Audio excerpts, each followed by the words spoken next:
Hello everyone, welcome to another episode of the Marketing Fix Show. And before I introduce today's guest, I want to tell you that this show is sponsored by the Digital School of Marketing. That is where you're going to go if you want to learn the survival skill of the future. So the Digital School of Marketing.co.za. Their courses are accredited locally and internationally. And for those of you interested, if you subscribe to our podcast this month and leave your details, or just hit the subscribe button, whether you're on YouTube or Apple Podcasts, Google Podcasts, wherever you are, we'll try and find you and reach out to you. From our side, you can stand a chance to win 11,500 rands worth of digital marketing courses. Well, technically only one course worth 11,500 bucks. And we want to share that with you. So subscribe if you're interested. And from our side, we're going to jump into today's show. And we have Dave Lichtenstein, right? Well done. Oh, did I get it right? Very good. I was so sweating bullets. I'm notorious for mispronouncing people's names on this show. No, you did very well.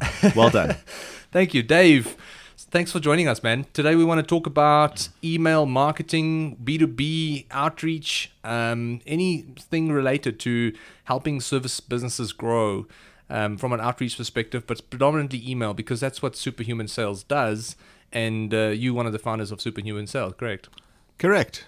Awesome, man. So from my side, I usually do a little bit of an intro, but I think nobody's going to do it better than yourself. So maybe just give us a bit of an origin story on how you got to this point in your life where you would be considered probably, a guy who's an expert at email outreach and Superhuman Sales that's been growing and quite nicely as well. Give us the background story. Cool. I mean, it's interesting. If you asked me a few years ago about email and if it would be my channel of preference, I would probably feel a bit dirty and want to take a bath. But actually, nothing beats email. So anyway, let me take you back to where this all started. I had a successful business that I exited in 2012. I was acquired by a company called Cycom in the telecom space.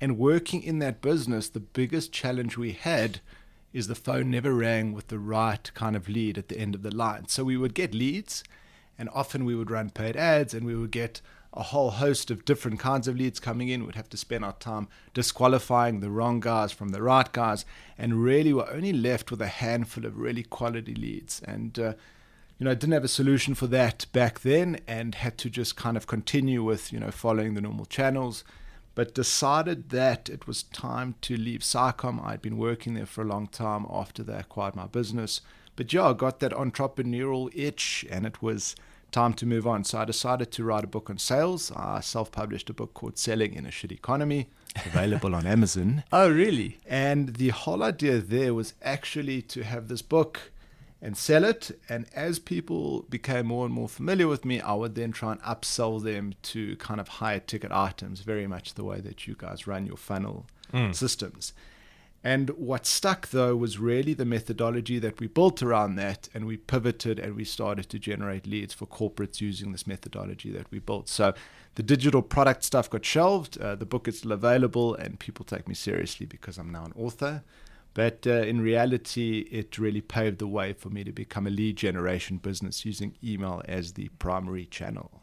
I love that, man. And I think that's exactly what we did. So we were about 6 months old, and we had a meeting with a very respected, well-known company.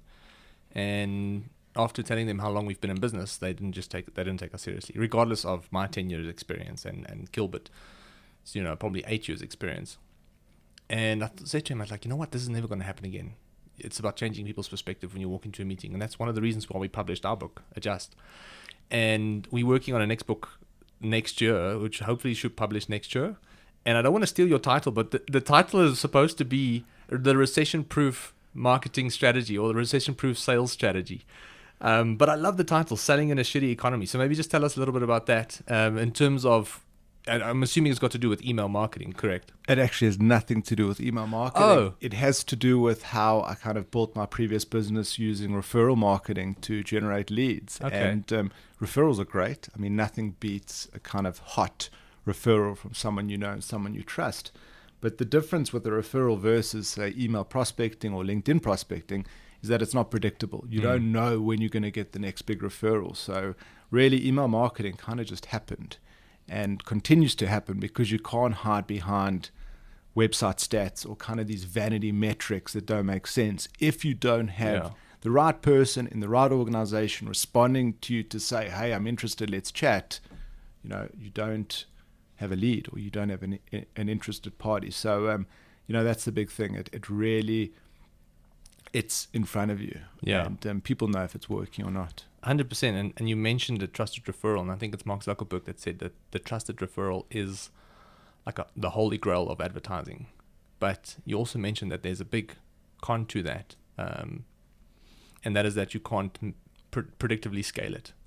And that's where email marketing comes in. And you mentioned vanity metrics, so I just want to show you my shirt. Sales are bigger than likes. Exactly. And as a social agency, we've actually had clients come to us like, we had 3,000 likes and no sales. And it's like, well, would you rather have 0 likes and 3,000 sales? And like, yeah, exactly.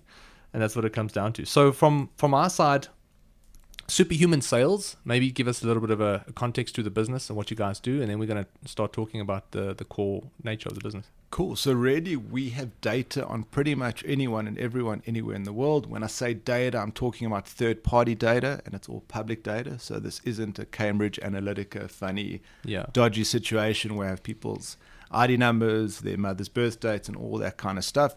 It's really about your role in the organization that you're part of and the makeup of that business. So what industry do they play in, who the stakeholders, the size of the organization, very specific information that we can use to make our campaigns contextual and personalized. So we take this very good data we have, and actually we do cold email prospecting or LinkedIn prospecting. And what that is, it's a very simple conversational email that's actually written at a 4th or 5th grade level, because we're bombarded by all this marketing stuff all the time, that you really want to reduce the friction, and writing at that level actually increases conversion rates by about 36%. So it's very colloquial. Companies often say to us, look, I don't write like this. People want to sound impressive, but actually you should talk to people the way that they speak, and that converts like crazy. No, I can definitely vouch for that. It's all about speaking to people in their own language in a way that they understand. There's a book called I don't want to digress too much, but there's a book from I think it's Don Miller, My Story Brand, and he's got a couple of chapters on how to speak to your target market. And they did a study on Trump's speeches and Hillary's speeches, and it turned out that Trump's speeches were suited for 11th, well, between 6th and 11th grade. And Hillary's speeches were usually postgraduate, college, college kind of like educated level. And it just turns out speak to people in a way that they understand. And that's a great marketing lesson, because a lot of people try and be clever instead of trying to be clear. 100%. It's all about clarity. 100%. Clarity is king. No, I agree. So in terms of cold email prospecting that you've mentioned, I think when people say cold email marketing or email marketing, there's a big difference between traditional email marketing, the sense of the word, and then cold email prospecting. Maybe just clarify the difference between the two for us. Yeah, so email marketing is typically your newsletter style HTML kind of emails. And in fact, those also convert like crazy. As a transactional medium, they say that email is 38% more effective than social and kind of other paid channels. But we don't do that. So we don't do the newsletter opt-in style kind of inbound approach. We really focus on outbound. So outbound it's like cold calling with email. So it's a very simple message that goes out to a prospect, and it looks like it's been written for the recipient.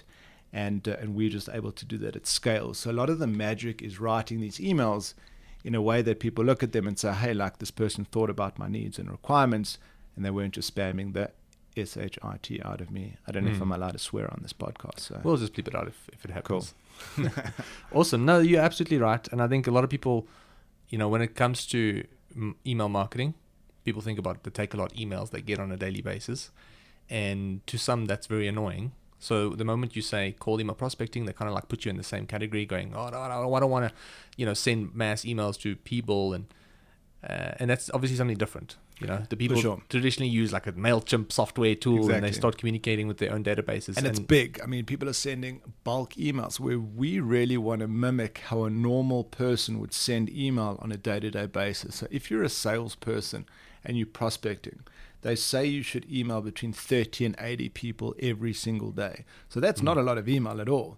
Where spam, you're talking millions potentially. So we never send more than 200 emails per day per person sending. So very much it looks and feels like A real person. Yeah, a normal response would, a normal interaction. And we also would stagger that and randomize the send time. So it kind of really looks and feels like it's a normal person sending these emails. And it's personalized, like you've mentioned before, like to the person, maybe in some way, shape, or form, by using his first name. And you almost make it sound like you're his friend, right?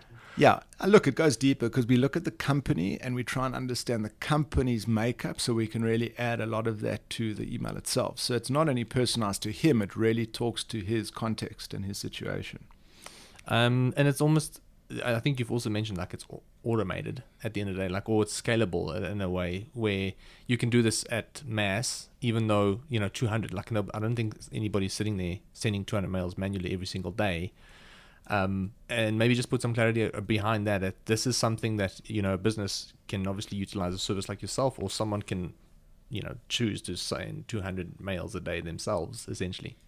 Sure, so people can do it themselves for sure. I mean, the magic with us is that it's a very iterative process. We have a data science team that's analyzing all of these replies, because nothing beats real replies from real people, right?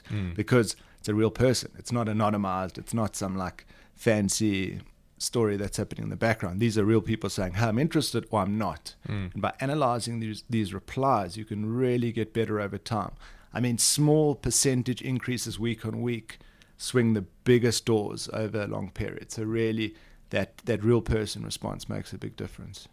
I think a big question people might have is it Poppy compliant? Because the data that you're generating, everybody is now Poppy's on a Poppy frenzy. So, is it legitimate? Like, what's the story there? Sure. So, I mean, Poppy is an interesting one for us, and we are quite confident we'll be ready and that our processes are compliant.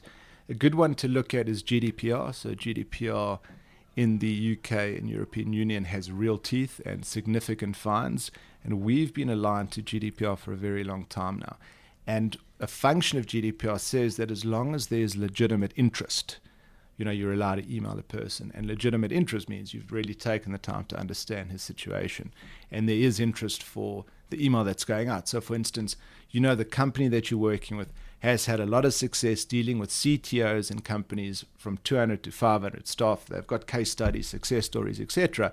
So then you can really use that to find more clients that look and feel like that. And that would give you some sort of legitimacy. So Poppy is still early days, and it's a bit of a minefield at the moment. But by the time, things actually come into play next year, we'll be more than ready. So now that the people listening, and it's mostly SMEs, and I think the database is growing quite nicely. We're sitting with close to about 9,000 people in our network. Well done. Shane, thank you so much. It's focused on just trying to add as much value as we can. It's a space that we're very passionate about. But the question mainly is, now that people know a little bit about the business and that you guys do email prospecting and it's reaching out to prospective clients at scale, maybe let's talk about more of a layman's terms, kind of like how this would actually work in reality. Because something in theory, that it always sounds amazing. Oh, you're going to reach out to all these people, but on a practical level, how would it necessarily look? And before we really get down into that, I want to mention that this strategy, I did it obviously myself because I've had the passion for it and I've had the time for it, because there's a saying, Wandile, one of my friends, came onto the podcast and he said, you know what? If you don't have money, usually you have time. And if you don't have time, hopefully, you're doing something with your time so it justifies that you have enough money to pay someone to help you with that service. And when I started my first business, Fitness 101, it was more consumer focused. So there wasn't really room for anything like this specifically. We weren't necessarily selling anything to service businesses in the beginning. But then we started monetizing the platform. And that's where I started just randomly emailing companies and saying, hey, do you want to advertise on this platform? Here's what makes us attractive.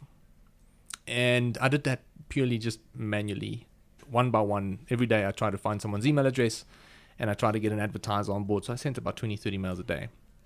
At that time, I thought it was massive. And with a bit of luck, the business started growing.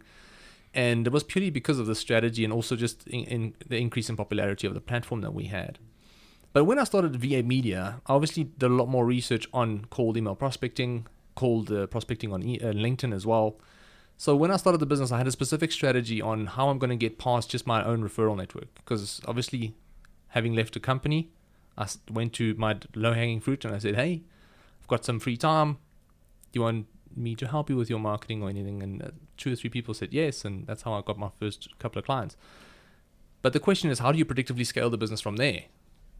And that's where cold email marketing, and I'm a big testimony kind of like for your industry, and potentially even for Superhuman Sales as well, because you guys have had some amazing case studies which we can chat about as well.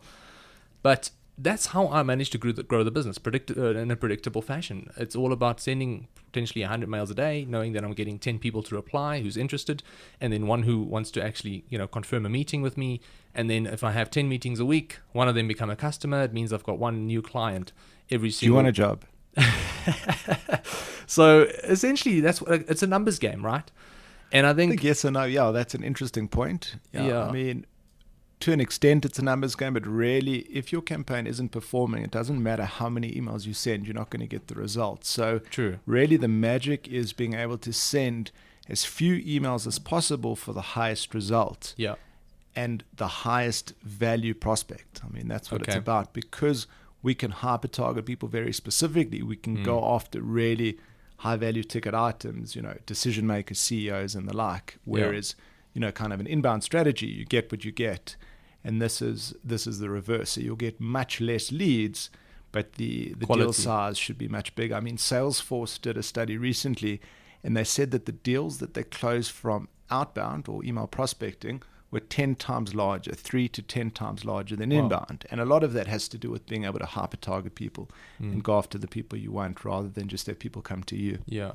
But being cognizant to, my understanding back then, I was like, hey, this is all a numbers game, right? So I was like, cool, I've gotten one client from sending 100 mails. So it's like every 100 mails I send, I could potentially get another client. Not knowing about improving my message or maybe the scrutinizing of the... sourcing the emails on a different platform or a better way would obviously improve the quality of the people that I'm reaching out to. And that's technically what we did. And Gilbert, who joined me very early on, was a testament to that. Like, we actually had someone full-time just find emails, learn a little bit about their company, automate the process in terms of, I think we used a platform called Ninja Outreach, where you can literally just put the first name in there and that's kind of like how we grew. And I think that's why I wanted to chat to you about it today, because technically this is a great product offering. It's a great strategy for anybody in the service space. And I think, people are so fixated that you need a huge lump sum of marketing cash flow in order to grow a business. And that's not necessarily the reality. And I think specifically because we're in this current economic climate, it's important to make people aware of the fact that there are more affordable ways to grow your service business. Sure, and you can do it yourself. You don't have to be paying agencies or, 100%. Google's, Facebook's, etc. Really, you can do it yourself, and that's the great thing about it. Exactly. And as an agency ourselves, what happens if someone comes through the door, we would honestly tell them, you don't need an agency, you don't need us. You don't need to pay us 15 grand a month. And actually it was a classic example, and I hope Rowan doesn't mention that I'm mentioning his company, but I just want to ensure that people understand that it's a legitimate comment that I'm making. Rowan from a company called Savvy Analytics came to us, and he's like, I want to target small businesses because, we have this tailored and unique offering in terms of a CRM solution that they have, and it's quite unique and it's very interesting. And I said to him, I don't think you should be paying us, this kind of money, because we need X amount to really show value, and you're not in a position to really get that value for that investment. I think, here's what you need to do. And I referred him to a friend of mine who can offer a very similar service at a more affordable cost, because he just launched his own agency and he's got a lot of free time. So it's a classic example of the fact that agencies would never really, probably tell you that, because it's all about money coming into the doors. But also you as the business owner then trust that agency that they've got the best advice for you, and they go, hey, exactly, we need to take this money and we need to do X, Y, and Z with it. And then it doesn't work, and you think that's the alpha and omega, and you're like, oh, now my whole idea is never going to work, just because one agency didn't get it right or one person didn't get it right for me. And I think the reality is that there are a lot of ways to skin a cat, and in this case there are more affordable ways, to go about growing your business, essentially. Look, nothing beats a multi-channel approach, but really to use email that everyone has as a tool to at least start out, test, see what people respond with. I mean, especially with new products. If you've got a new product, how do you test that? If people aren't searching for it, if people aren't aware of it, you really have to do something like prospecting to, get in front of people and really test the idea. My question is because we're reaching people on email, does it mean that this is predominantly, I'm assuming it's predominantly for service businesses, correct? What is your perspective on that? Do you think it's something for the consumer space as well? So we don't do it from a consumer perspective. It doesn't work as well. Also, the data that we get is very much specific to the company itself and the people in the organization. So doing cold email with consumers does work, but not as well as it does for companies. So any kind of company that wants to target another company, kind of email or LinkedIn prospecting is a great route. If you don't mind, I want to walk through a little exercise with you in terms of, let's pretend like I'm coming to you, for a specific service. I would love to just mimic the scenario and how it would work, just so to give people an exact idea of what this service actually entails and how you would approach it. So we're V8 Media. I'm now coming to Superhuman Sales, and I say, hey guys, you know what? We're looking for a more predictable way to scale our business. We heard about cold email prospecting, but we're not 100% sure on how it works. Can you clarify, and how do we proceed? I think, can we take it from there? Sounds good. So the first step would be a workshop with us. So we are very strong from a content perspective, and taking your highest leverage or highest value offer and distilling that down into its simplest message, because people don't want to read long emails. They really want you to get to the point very quickly and to be very clear on what you're offering. So we would workshop that with you to understand, what is this offer, and start with one offer or one product, one solution, just something that you think is going to get you in front of the right people, because this is really about a toe into your ideal prospect, and once you meet with them, you can always upsell or cross-sell them to something else. So one is a good starting point. Often guys want to test multiple offers to see which one lands, but really it's about this 80-20. So what is the 20% offer that's going to give you the 80% results, which are leads and sales really? So we workshop this with you. We would write all the copy. So typically an email campaign consists of 3 to 5 emails in the sequence.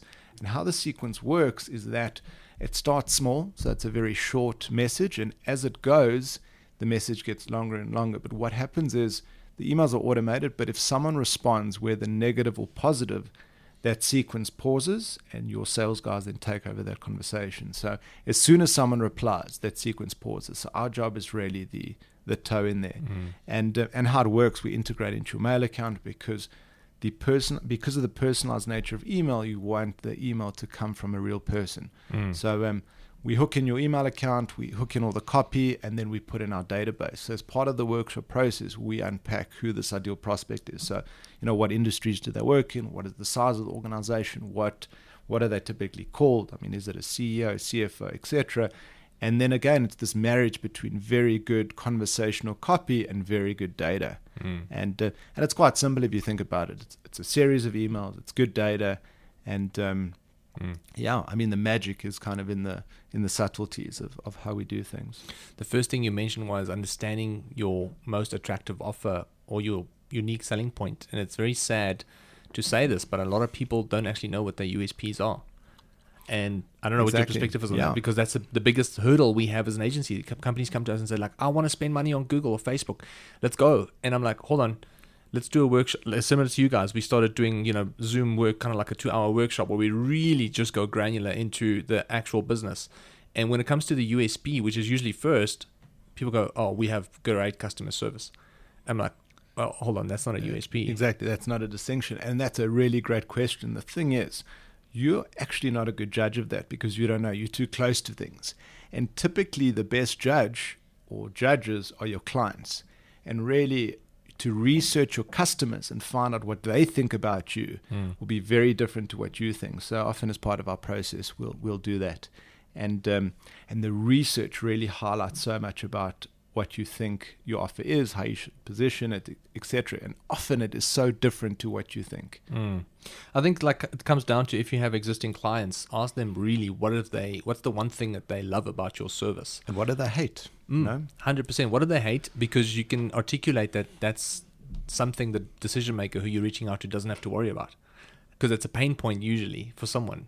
For example, if they say, we hate the fact that we hate the fact that you guys are always late for meetings. You're like, okay, we can improve our service on never being late for meetings again. And then in the email to the prospect who you're reaching out to, you're like, we have this great product, and best of all, we never late for meetings anymore, because it's something obviously we've improved. And I think it gives you constructive feedback on how to grow the business, essentially. That's a bit digressing to a different topic. But sure. But also, interestingly enough, people have too many offers. And really, it's about figuring out the one that's going to do all the damage and get you all the sales that you need. And often the challenge there is that takes time and testing. And, you can have all the theories and hypotheses in the world, but the only way to know is actually go out there and test and see what lands for people. And niching the niche is also very important. Like, you don't want to be all things to all people. You've got to figure out what product or service do you have that really speaks to this particular person or the specific industry or company size or whatever, and really double down and make it happen. And people will see you as the expert in that space. I think a challenge with a lot of marketing agencies, not that I want to bash any of them, is that they offer too much. They open up their coats and they do everything, but then what are they experts at? It's very hard to see. And for us, we know that sticking to our knitting, doing LinkedIn and email, using great data is all we're going to do. It's funny you say that, because our story is very similar. We started off being naive and wanted to do everything. Copywriting, SEO, Google, Facebook, whatever, you name it. And today we have 2 core products. And that's 2.5 years later, where we've realized these 2 products, I think, is a perfect fit for the market. And we've become really, really good at those 2. And how did you know it was a fit? Because you tested and you saw that this is what people want. Yeah, that for sure, that. And also, I've also realized that there was a massive headache trying to offer all these services, because you need staff members and all kinds of experts in order to. Sure. So I've just realized that I would be a jack of all trades and a master of none. And I think that's what it came down to. And I want to be a master of something, that's for sure. Not just those big guns you've got. That's the third comment about my guns. I don't know if I should. I'm getting self-conscious here. No, I'm joking. From my side, I wanted to touch on the fact that you mentioned sequences, which I want to just maybe clarify. Exactly what is a sequence, and is it automated? Is it a follow-up? You're sending the original mail to this decision maker, and then you mentioned sequence. I think I just want to put clarity on that. Sure. So a sequence is a series of emails, really. So I send one email, a very short email, and if they respond, they don't get any other emails. But if they don't respond, I'll send them another follow-up, and then potentially a third, a fourth, and a fifth. And really what would dictate whether that sequence stops or that series of emails stops is if someone replies. And a lot of the magic is, being able to do as few emails as possible in the sequence to get a response, because you don't want to irritate people either. I mean, if someone hasn't responded by the third email, move on. 100%. And those follow-ups are all automated, I'm assuming, right? Exactly, all automated. So we would write all of that content up front, and we have a methodology for doing that. But really, the first one would be shorter, because people aren't familiar with you. They're going to give you, really minimal time. I mean, they say with Facebook, if you chat to someone on Facebook, your videos or your content shouldn't be longer than 5 minutes, because people aren't on Facebook to buy anything. And you want to catch them with something really, really short and really punchy. And the same goes for any channel, right? So we start really small, and as we send more emails, they become a bit longer, and there's more context to the campaign. And then you also mentioned copy, because you did mention that you guys plan this out all in advance. You write all the necessary copy.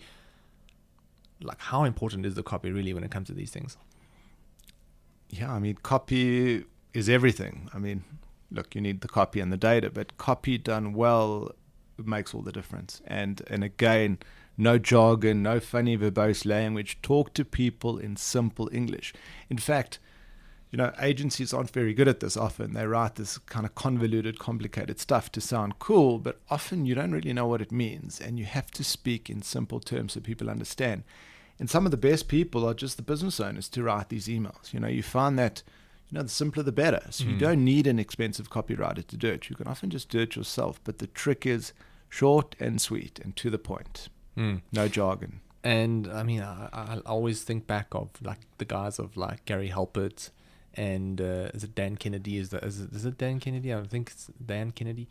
David Ogilvy, who was a master at copywriting as well. And I think when people say copywriter, they think that you want to put something funky and clever and smart together. And today, the copywriters who actually do the complete opposite are the ones who get paid the most. Is resonating with people on an emotional level. It's all you need. It's just getting people's emotional response, not so much trying to sound clever, right? Sure, and it's funny, some of our best performing campaigns have been one sentence or two sentences. So let's break down the series of emails. So you said you'd send 3 or 4 different emails. Can you walk us through potentially how the first one would look like and, what would go into it? Cool. So very much we want to talk about the pain that we're solving. We don't want to talk about our successes or anything to that effect. We've all seen that, done that. No one's interested in that. They want to know about what you can do for their business specifically and how you can address the pains. So in the initial email, we always want to have this distinct distilled value proposition. We actually call it a vorpal, and a vorpal is a mythical blade used to slay a Jabberwocky, and it's also used to slay your competitors. Is that Star Wars? No, what's that? Alice in Wonderland. Oh, man. Okay, sorry. So that's really what it's about. It's about this like one sentence that talks about value or USP. I mean, USP is quite a fancy word. I'm just talking about like a distilled value proposition. So that's typically how the first email looks. The second one will be longer because you want to give more context. The first email is potentially a few sentences, where the second email could be double that, and really you're kind of giving more context to the initial email, and just expanding on the initial thought process. And then the third email, we sometimes bring in testimonials or how similar organizations have, got success. We don't want it to be generic. So generic is a killer. It has to really talk to the company specifically. So if there are testimonials or case studies, it must be about that prospect specifically or that company specifically. So that tends to work well. But again, short and sweet. And 3 is typically good. I wouldn't do anything more than 3 to start. I think that's the magic number for now if anyone wants to do this themselves. And how often are you going to get cussed out? Not as often as you think. Oh, really? I mean, there are people that get irate and aren't happy. And I guess the problem with that is dealing with rejection's hard. I mean, psychologically, it can be quite painful to get no's and not a lot of yeses. But unfortunately, that's part of the process. And as you go, you iterate and these things get better. But people are negative at times. It's a very small percentage of people. If you have an email that's really written for you specifically, the chance of getting like a really negative response is low. Because even if people aren't interested, they'll look at it and say, hey, like this person's thought about me. And that's cool. I want to touch on the fact that in the first mail you said, it's truly understanding the pain point of what you're solving. And that's why market research is so important. It's why understanding your own business, and I love personal development, and I like to meditate. I don't always do it as consistently as I want to, but what I felt meditation does is like it kind of like puts you in touch with your own soul. Like it kind of like puts your thoughts in order and curates the day, and it's absolutely awesome since I've been doing it a bit more consistently, not as consistent as I want. And I think to use that analogy is that I believe a lot of business owners should just sit and meditate about their business. The business should just sit and like, who are you guys? Just like sit in that for a little bit and figure out really what is your... And who you are is really the value that you have delivered to your customers. Chat to them, talk to them, figure out what is it that you've done for them that they love, and do more of that. And then also just finding out exactly not just your customers, but what's really happening in the market, and keeping your finger, on the pulse in terms of what your market is experiencing as well. For sure. I mean, you're not going to do a cold prospecting campaign to the hospitality industry right now, right? I mean, that's not going to convert at all. So really, you have to have thought about who you're targeting. In terms of the sequence, so we have something very similar for e-commerce. So one of the products that we offer is an e-commerce solution where we really help online companies scale their revenue.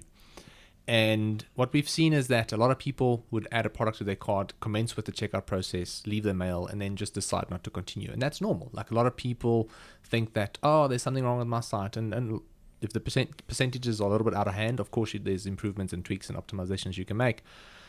But we've seen that traditionally 50, 60, 70% of people would, just abandon their carts. And what we've done is we have an automated sequence, a series of mails that go out. And for those, this is not for anybody who's interested in just email sequencing, but also more so just converting more paid customers on your store, is the first approach is always from an emotional perspective. So almost like an aspirational. So if I have to use an example for a sports nutrition company, whey protein is about $700 a tub. And so from an emotional perspective, we know that this is a heavy once-off cost, $700-800 that you have to obviously invest. So from an emotional side, we will talk about, the end goal of why you actually chose this whey protein in the first place, why you had a look at it. So it's either to lose weight, live healthier, or build muscle, recover. So about the solution, right? The solution, right. So it's about connecting people emotionally to that solution and really saying, beach season is upon us. Like, sure, meditation's been good for you, huh? Thank you. Jandre, the oracle. So essentially, it's like just jumping on the bandwagon of saying, look, spring is here, beach season is around the corner. Imagine the last thing you want to do is take your shirt off, like you probably have done. Like I'm like one of those, and I'm putting myself in the customer's shoes. A lot of people feel like me. They've got a dad bod. You're sitting in this, like the last thing you want to do is keep your shirt on at the beach, like, right? You want to feel comfortable in your own skin. And that creates a bit of an emotional connection with whomever has now picked this product and added it to their cart. The second email is something more logical. So we'll say, look, $700, it's a once-off cost. We get that. But do you know that you get 100 servings out of this? Do you know that means that you're paying 700 Rand a serving? And technically, whey protein can be used as a meal replacement. Where on earth are you going to get a meal with this dense quality nutrition, vitamins, minerals, and everything else for $7? I thought I was the salesman. So, well, this I want some whey protein. This is a team. Where can effort. I get some? I can't take all the credit here, but I mean, essentially, that's what the team came up with, and I think essentially that it just means that cool. You're speaking to someone emotionally. You're speaking to someone logically. Because a lot of people are logical decision makers, even though I think 80% of people make decisions based on emotion. But they don't buy as soon as they realize they need or they want someone. So that's when the logical mind kicks in. And depending on where you are in terms of your financial, climate, depending on where you are, how that wallet looks at the end of the month, that's when your logical brain kicks in, because then it becomes Maslow's hierarchy of needs. Like, do I really need this product right now, or should I rather care about paying my rent? And there's a lot that you can do, but there's certain times that you can't do anything about that. And then the second email, we usually focus more on trust and credibility, because now we've spoken to you on an emotional level, we've spoken to you on a logical level. Now we're going, listen, this product, it works. Here's John. John used it. He lost 3Ks in 3 weeks. Here's Sarah. Look how happy she is with her kids, and like a picture or something, essentially now you're building trust and credibility. And I think that's kind of like what you've touched on in these sequences, is like not just writing an email for the sake of writing it, but really talking to someone from all aspects, all marketing aspects, in a way where after 3 or 4 mails, they go, you've covered all the boxes that needs to be ticked to persuade someone into giving you a meeting or an opportunity. And there's a big difference between persuasion and manipulation, because a lot of people think it's the same thing. People say, oh, you manipulated me into... No. Persuasion, and it was a book I read, man. What book was this? Influence. No, it might have been Influence. But I read it recently. And Influence I read a while ago. I read this about 2 weeks ago. And the book specifically mentioned that difference between persuasion and manipulation. And he mentioned that persuasion is usually to a kind of like a better end result. So if you know that your company can add a awesome value and can really make a difference, then you try and persuade someone into buying that service or product. And that's integrity, right? And that's integrity. That's how business is done. If you know that your product or service, or if you know that this is not going to be the best outcome for the individual, then you're manipulating them at the end of the day, is when the outcome is obviously a negative. And people actually buy on their own terms. No one's actually sold to. I think that's a bit of a fallacy that we have to get over. I mean, our job as salespeople and marketers is really to connect it together and give people the information they need to make an informed decision. And then again, people buy when they're ready, and trust takes time. And that's why nurturing and a couple of emails in a sequence really helps, because you're nurturing that person. You're giving them more and more information, and when they're ready, they take that next step. So, okay, we've used the example of us coming to you. We've done a workshop. We've figured out that our value proposition is really helping e-commerce businesses scale. Where to from here? Is this where we start crafting the copy really, and that's where you start building the email sequences, and then we start looking at decision makers? I mean, let me know. Yeah, so once we have the copy, then we start looking at this persona, or what the makeup is of this company or person, and we start building out this list. Essentially, the list is this person. So is it a CTO, with the size of the business, the industry they play in, and we put that into our system. But really, the magic happens over time. There aren't any silver bullets here, and really the best campaigns are the campaigns that have been running the longest, because you're having these real replies from real people that you can look at and say, hey, like, this was crap, let me change it. Or I'm getting a whole lot of these replies, let me tweak it a bit to create some more clarity. And nothing beats that, because it's a real reply. So a lot of that magic is the analysis, the ongoing analysis. So we know pretty quickly, we'll know within about 6 weeks whether a campaign is working. And if it's not working, we often just overhaul it completely based on these replies. And if it is working, the trick is to just make small tweaks and to always test, small tests. So A/B testing is a very familiar term, and really it's about testing the smallest element of these emails to see what works better. Tell me something, how many mails do you guys really send before you determine that a campaign is either working or not? So at about 400 prospects, you have a good idea about where things are. It depends on country. Some countries you need more, some you need less. But from about 400, you get a good idea. Cool, man. So that's in terms of the email sending, and 400 mails sounds like a lot, but essentially you can get some awesome data from that and determine where to go from there. Like we said earlier, we have an e-commerce solution, and we want to potentially reach out to people who are either e-commerce managers or maybe digital marketing managers for e-commerce stores. How do we find those prospects, or how would you go about finding them? Sure. So our database is quite clever. We can extract data quite specifically and in a granular way. So I can either search for people broadly by department. So I could look at everyone in marketing in a specific industry to see which titles and roles make sense. I can go after the specific roles, as they would call themselves on LinkedIn, for instance, and find more of those. There's ways and means. I can also search by seniority level, right? So say go after C-suite or go after management, directors, and that's a function of our database. We can really interrogate it quite specifically.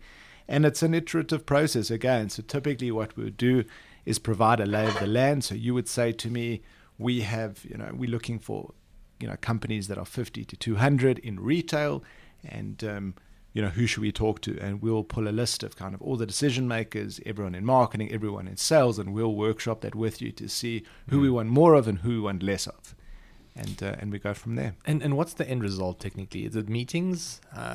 What is the end result as a business for you guys in terms of what offering are you providing? What end result are you providing your customers or clients? Sure. So we want the right person in the right organization expressing interest in having a meeting. If we're not getting meetings, we're not interested. Obviously there's a step before that. If someone asks for more information, we'll accept that. But ultimately it's about you meeting with this person, and then you can sell the solution that you're offering.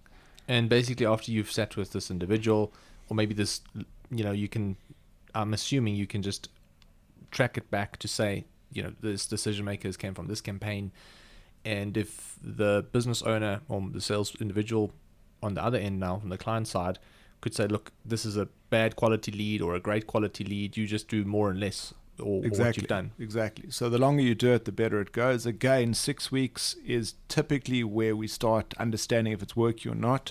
But prospecting, for the first year is hard. I mean, B2B sales cycles are anything from 6 to 9 months. So you may not do deals for the first year, right? And people can get despondent. But at the end of the day, if they're having meetings with the right people all the time, and they're getting this validation of what they're doing, or they're not getting validation, they're having these meetings and people are saying, hey, this is crap, I'm not interested. At least they know. But you start seeing magic from probably the second year. Okay. So the first year is a lot of trial and error. Look, a lot of our clients have success quickly, but you have to manage expectations. It does take time, and again, the data is guiding the process. And this isn't assumptions. This is really looking at the data to say what is working, what is it, what do we need to change, how can we improve it. So if you're saying that it really only starts working, I mean, you've had results, I'm pretty sure, from an early, I would say, I'm assuming like 2, 3, 4, 5, 6 months. I'm assuming you've had. You should have pipeline within the first 3 months. You should have qualified pipeline, people that really are the right fit for your offer. It doesn't mean that they're going to do business with you now. There could be budget cycles to deal with. There could be other people involved in the decision-making process. So this That's would the be sales considered as cycle. almost like an always-on strategy. Is Very that something much. that I'm hearing you say? Yeah, so this is kind of an always-on lead generation strategy to get you in front of the right people in the right organization. So for anybody who's serious about their business, who knows that this is what they want to do, I believe in long-term strategies. Like, I'm not a quick buck kind of person. Like, the amount of clients who we've said no to and opportunities we've said no to where it's about the quick buck today, I just realized like it's all about the bigger picture. Obviously about enjoying the journey, but it's more so like, what are we doing today that's contributing to the growth in 5 years' time? That's kind of like how I look at everything. So the podcast itself is a great example. Like, we don't make money from it. It allows us to sit with people and really, get granular insights of the market, the industries, and all types of, I would say marketing principles. But at the end of the day, it doesn't benefit us as a business that much. It benefits the 9,000 people who are sitting in our database, and it benefits them. And hopefully, in some way, shape, or form, it reciprocates. And I can see it starting to every time we send out a But mailing. things take time. 100%. But There's I think no crystal ball here, right? But if we for had us- a crystal ball, But for us, it's more of a passion project. And at the same time, I think, we're making a difference, which we're really, really enjoying. Those who followed me even before Fitness One's time will tell you that it's all about sharing knowledge. And I was a personal trainer. And when a client signed on with me, I used to literally give them a crash course on nutrition, macronutrients, micronutrients, supplementation. So after 12 weeks of working with me, you could potentially just become your own personal trainer. And one of the personal trainers came to me one day and said, Jandre, like, we've seen the material that you're giving your clients. What's the reason why you're doing that? Like, you technically forcing your clients, not forcing, but you're technically giving them ammunition to go and do this themselves. Isn't that counterintuitive, counterproductive in terms of your, the financial growth? And I said to them, no, you know what? For every single client that I've actually had this, how can I say, introduction course with or educational course with, 90% of them stay on with me, even though they could potentially go and train themselves, because it's more about the relationship, but also knowing that every month there's something new that you're learning when you do train with me. And I think that's what happened there is I started understanding. Also, I don't enjoy small talk. Like, I want to talk about something I'm passionate about. So if you come to me as a trainer and you want me to train you, I'm going to talk about something I'm passionate about. I'm not here to talk about your wife with the kids' issues, and that's often what happened as a personal trainer. Personal trainers out there will tell you. You become someone's psychologist. So I'm ensured that I always have something to talk about, and that's why I came up with this 12-week course, because now I know every single time I have a client, I've got something to talk about while they sit for an hour or train for an hour. Sure, but there's magic in that. The more you give away, the more you get, and there's some psychology to that. I mean, reciprocation's one of them. People feel that they have to reciprocate, almost subconsciously. It's not something that people are consciously aware of. But more than that, the more you give away, the more people tend to stick with you because they trust you. Yeah. And people can do things themselves, but they can never do it like you. And that magic takes years and years to really get right. We were talking about consistency and always on, and I think essentially what I'm hearing you say is it's almost like compound interest, because Love that. oh man, it's Albert Einstein. Compound interest is the eighth world wonder. And what it comes down to, I think I did a video in the week for the social people who follow me on social media, but I basically said that it's very true in terms of finances. You're paying off your RA. So let's say, for example, you're 25 and you're like, hey, I'm going to start investing in my RA. For the first year, you've got a lump sum saved up. In year 2, you start earning interest. In year 3, you're starting interest on the lump sum plus the interest. So that's obviously compound interest. But essentially, it's not just from a financial perspective. Like, that methodology applies to everything in life. It's all about what you're doing on the daily, on the weekly, on the monthly. And if you are, for example, SEO, it's a great example. Like, it's not something that we see a direct return on, but we started doing it on day one when we launched our business, and we're getting organic leads on a daily basis. But it's not because we started doing it yesterday. It's something we've done literally 2 years ago, and we're continuously doing the same thing. It's about doing what you need to do every single day. There's a saying, it's called walking the 20 miles. And in fact, Ran Noyner was talking about that when he spoke about the Arctic trip, the first guys to the pole.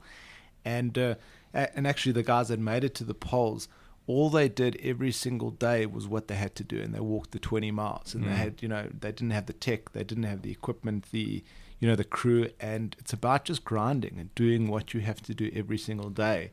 And it's hard, and certainly the starting point of anything is hard, but it just gets better. Especially if you have to take money out of the business and know that it's not going to directly lead to more money for the business. And I think that's where a lot of people end up dying. And I've seen a lot of small businesses die because you get stuck between a rock and a hard place. Because what happens is that you're making just enough money, a little bit more than, you're just making a very slight slimmer of a profit. And you're so, I would say, almost desperate to just take that money for yourself because you've worked so hard and you want to spend it on yourself and you want to say, look, I deserve this. I want to buy the house or the car or the what. And essentially what you don't understand is that, now it's a matter of, if you don't have money, you've got time. If you don't have time, hopefully you've got money to continue doing what you should be doing, like we've discussed now, in order to grow the business. And I've seen so many business owners get into that, first year, second year. And I actually had a friend recently who reached out to me and he's sent me a photo of a Sirocco, and his business is about a year and a half old. And it's like, what's that payment? He goes, $5,000 a month. I said, you can technically hire someone part-time for that money. And then when he he laughed, and then 2-3 days later he's like, thank you for that. He actually ended up investing that money. And I was like, why you are mobile, like it's lockdown, you don't have to go anywhere.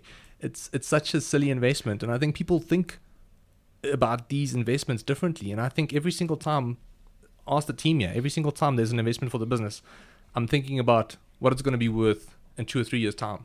And we're so used to thinking that businesses just turn on. America's great at that. You see all these companies that have all this cash, and reality, a lot of those companies aren't profitable. And the biggest companies in the world have taken 20 years, 100%, 30 years. The biggest businesses, look at Jeff Bezos. His business didn't make money for the first 14, 15 years. So, we want this quick success, but that's not real. Yeah. And well, the thing is, it makes revenue, but it doesn't make profit because every single cent is reinvested. And that's where the value starts building up and compounds. And I think Uber is a classic example. We don't want to digress too much, but Airbnb, these companies don't make profit, but yet they have market share because they've got data and customers, and they've got so many other things that contributes to the value of the business. So you see, 50 billion, or when Uber went onto the stock exchange, like everybody's like, they're worth 50. Yeah, but the company's not making profit, and we get people come to us all the time. We've had 2 people who've tried to launch an Uber competitor, and they don't understand that. They're like, okay, if I spend this much amount of money, how much am I going to get back? And ideally, you want to make sure that you think about it like that. And this is now bringing it back to the always on strategy. Is like, a lot of times it doesn't work like that. Like, the reality is you can't put time. And also you can't put 10K in and get 20K out every single month. A lot of times you're going to have to put 10K in for 6 months in a row before you get the first 10K back in. But essentially it's about the bigger picture. And I think, touching on what you said, making people understand that it's not, even if you have to do it manually, it's not something you can go and do for a month and then hope for your business to grow. You have to do it consistently, day in and day out, and consistency brings results. I look at it as SEO as well. I also wanted to mention the sales cycles, and what we've realized is that often people are so desperate to shorten their sales cycles, but what they don't realize is if you get clients or companies who you do get the yes from quicker, usually those companies are not the ideal clients, because they're usually smaller companies who are a lot more, I would say, reactive and almost connected to the economy. So they're so dependent on the economy, and they're very in the short term, that they go, yes, we're ready to go, let's go. And your sales cycle for that specific client was 3 or 4 weeks, and then you realize, 6 months down the line they're not around anymore, just purely because of the fact that wasn't your ideal lead or ideal client. Yeah, 6 to 9 months, that's typically what B2B sales cycles look like. So you can't short circuit that. And certainly if you want to go after your ideal client, you're going to have to work that. And decision-making processes have multiple stakeholders, so you've got to chat to everyone in that buying process. So I think the last thing would be, if we had to start rounding things off, being cognizant that we have a lot of SMEs who probably want to look at doing this themselves. We're going to talk about maybe how they can go about doing that, and then essentially we can round off maybe with the services that you guys offer and maybe some of the costings, and you're welcome to share whatever you want there. But for those listening who are keen to start email prospecting, doing it themselves, any advice, any key tips? Yeah, so there's a lot of tools out there, off-the-shelf tools that you can get. I can share some of them with you, and you can post it at a later stage. But yeah, lots of kind of do-it-yourself stuff that you can use, and there's lots of various lead providers or list providers that you can get data from. And probably not as rich and as up to date as our stuff. I mean, that's been a lot of our magic, and that's taken years. But there's stuff that's readily available. Even doing a search for email prospecting tools will yield a whole lot of results. Not only the tools themselves, but the data associated to that. So I would go to Google, that's your best friend, and do as much research as you can. The other great approach that we haven't spoken about much is LinkedIn prospecting. And LinkedIn prospecting is very similar, where you have the sequence of LinkedIn messages, and the difference is that it's preceded with a connection request. So you send someone a connection request that talks to them specifically, and then that's followed by a few automated messages. And again, if someone responds, that sequence pauses. So there's tools like Octopus. Octopus is a really good one if guys want to start looking at LinkedIn prospecting. And Meet Leonard, I think, is it still Meet Leonard? I think it's turned to something else. There was Meet Leonard. It's Meet. What is it now? I can't. Meet Alfred. Meet Alfred. It's changed to Meet Alfred, and essentially that would allow you to do exactly the same. It will allow you to implement the same methodology for email, just for LinkedIn. So it's a matter of targeting a specific decision maker in a specific country, and then sending them a series of inbox messages. Right. That's it. Yeah. And would you say that the context of the copy, the sequencing, would it be exactly the same as email, or is there a difference because it's a different psychological platform? It's similar, though you are limited by the amount of characters you use. And again, the best LinkedIn campaigns have been the shortest. So get to the point as quickly as possible. Don't provide links or attachments or anything. Just try and get someone onto the phone. Just try and get someone interested in having a chat. So don't pitch the sale, pitch the meeting, or pitch the connection. Exactly. Yeah. Awesome. And Meet Octopus, Meet Alfred, and those tools come at a small cost. I think Meet Alfred is around $49 a month. I think they have a cheaper version now as well for those who are interested. And then in terms of email, so you said basically go to Google, maybe Google... Reply.io is a goodie, so check that out. But really, if you Google LinkedIn prospecting or email prospecting, you'll get a ton of ads. Yeah. And do some research and test it yourself. See what works for you. For those with service businesses out there, I think some tools that we've used to find emails, I think one is called D7 Lead Finder. The other one is called Lead Carrot, for anybody interested. Google those tools. It's a subscription monthly, and you'll be able to export, I would say, data, email data on your prospects. But the problem, what we've seen, and I think this is why people tend to move over to an agency or just experts in the space, is that the data that I get from those platforms are usually info at, support at, sales at, and those are not necessarily the kind of emails you want, right? No, I mean, those are really catch-all addresses. You want to be talking to the decision maker specifically on their email, and that's not always available. That's a reality. So you've got to figure out a strategy of getting to the right person, and that may be from taking a bottom-up approach, so talking to maybe someone who isn't the decision maker but could be a recommender or an influencer in a formal process, and they could get you to that person. But we say, as much as you can, start at the top and work your way down if that information is available. And then in terms of actually sending the mail, so we've talked about writing the copy, we've talked about planning out your sequences, we've talked about Googling email tools. What kind of tools do people use to send the actual mails? Is there any tools that you guys would suggest? Yeah, so a lot of these tools are combined. So they have the data component and the email sending. So just a simple Google search would produce a lot of those. There's a lot of do-it-yourself that combines kind of this email sending capability with the data itself. And really it's all templatized and quite easy to use. Awesome, man. And in terms of your services, I think when it comes to the Superhuman Sales, maybe just give us a picture of your ideal client, people that you enjoy working with, industries that I think you guys specialize in, if anybody is listening. Cool. So, I mean, we're very strong in the tech space. So a lot of like software development, analytical kind of businesses. We love tech because that's our background. So it's very easy to be passionate about someone else's business when we're passionate about tech as a whole. So tech's really good. I mean, we work with most B2B industries. We do a lot in the UK. So we export a lot of services from South Africa to the UK. And we're the biggest exporter that we know of SA services into the UK. So a lot of stuff in the UK and Europe. we like kind of the mid-size SME businesses. So typically guys that have 1 or 2 salespeople are guys we work with. We don't like businesses that are too big because there's often, corporate bureaucracy. We have to get our tech to work with their systems, and that's quite hard. So, in terms of a size company, typically 11 to 200 people. And a couple of salespeople. We do work with companies that are startups and that are looking to launch a new product or service, but then they have to know that this takes time. Again, there's no crystal ball here to look at to say, hey, this is going to work. The only thing to do is to test to see what happens. So, the startups we work with have to be in it for the long haul. They need to commit to at least 6 to 12 months with us to get some results. Tell me something, and in terms of the cost investment, you don't have to give exact pricing, but ballpark figures of what someone should be putting away for an initiative for like 6 to 12 months roughly? Yeah, so we start at 12,750 Rand per month on kind of a 6 to 12 month commitment. That will give you 500 contacted prospects. And then if you want to contact more prospects, it scales from there. So, our smallest package is 12,750 per month. And then that's 500 people a month?